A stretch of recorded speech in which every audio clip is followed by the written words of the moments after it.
દુનિયામાં આપણે ભગવાનને જોઈ શકતા નથી.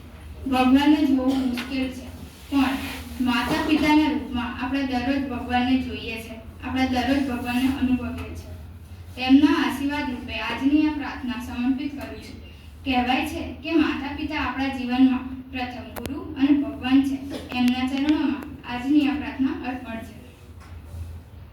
तुम्ही हो माता पिता, तुम्ही हो बंधु सखा, तुम्ही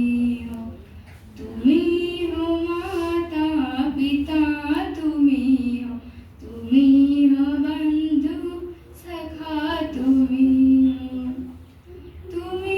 हो साथी, तुम्ही सहारे, कोई न अपना सिवा तुम्हारे. तुम्ही हो साथी, तुम्ही सहारे, कोई न अपना सिवा तुम्हारे. तुम्ही हो नैया, तुम्ही भैया, तुम्ही